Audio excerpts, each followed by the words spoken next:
Our nation has just suffered the largest illegal mass migration in history, deliberately engineered, abetted, and encouraged by President Joe Biden and his allies in Congress.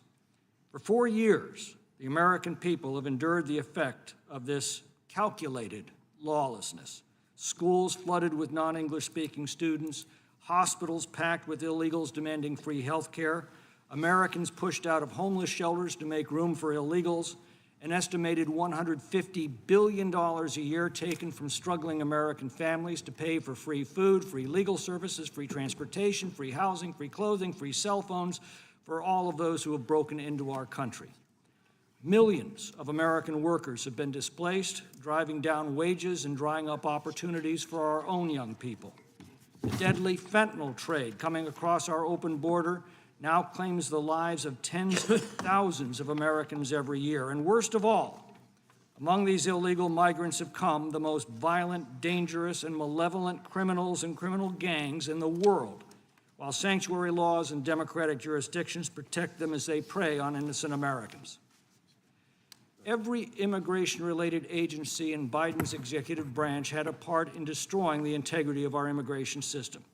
I'll offer you just a few examples. The U.S. Citizenship and Immigration Services did nothing to stop extensive fraud in mass parole programs that it implemented and delayed adjudication of legal immigration applications in favor of those for illegal aliens.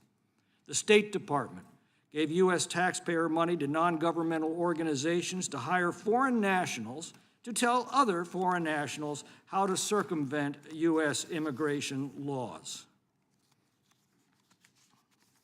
The Department of Homeland Security refused to prevent fraud in visa programs and brought interior immigration enforcement to a standstill. Customs and Border Protection abused its authority by paroling in over 531,000 foreign nationals in just one categorical parole program. The Department of Health and Human Services ignored its duty to determine whether unaccompanied alien children who arrived at the border had criminal backgrounds and were in danger to themselves or others before releasing them into our country. The Office of Refugee Resettlement used taxpayer dollars to fund housing for illegal aliens. The Department of Justice told its immigration judges to stop adjudicating cases. And it reversed common-sense Trump-era opinions that prevented asylum fraud. Time and again, we were told by the Biden administration and congressional Democrats that our border was secure. We were told there was no national security or public safety risk. We were told the administration could do nothing more to prevent illegal immigration. But Americans knew better. And they finally got tired of feeling unsafe in their own towns, tired of seeing illegal aliens sleeping in their community schools, recreation centers, airports, and police stations, and tired of footing the bills for foreign nationals who showed nothing but contempt for U.S. law. And on November the 5th last year, they delivered a resounding victory to President Donald Trump with a clear and unambiguous mandate to stop this insanity.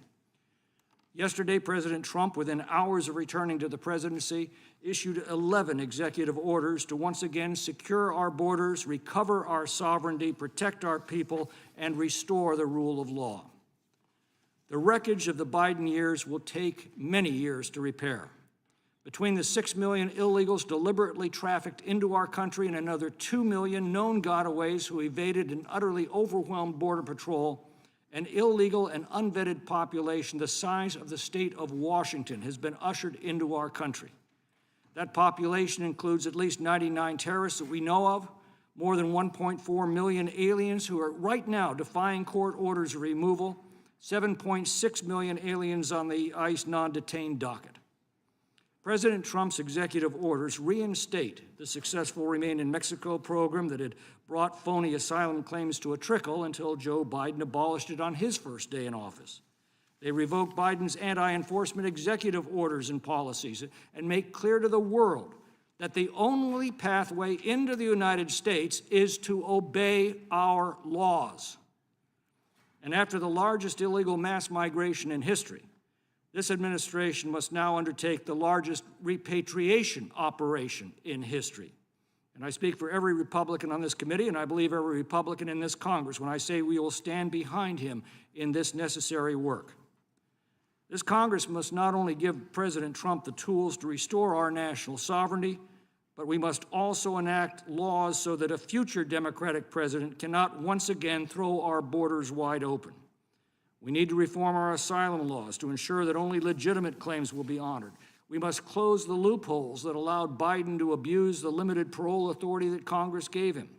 We must revamp our unaccompanied minor laws to prevent human trafficking that ran rampant under Biden, and we must rescue the hundreds of thousands of children that Biden and his administration simply lost track of.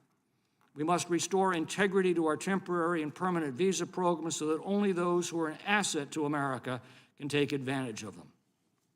Much of that work will fall to this subcommittee, and all of that work begins today. I look forward to hearing from our witnesses to help us chart that path. And with that, I yield to the ranking member.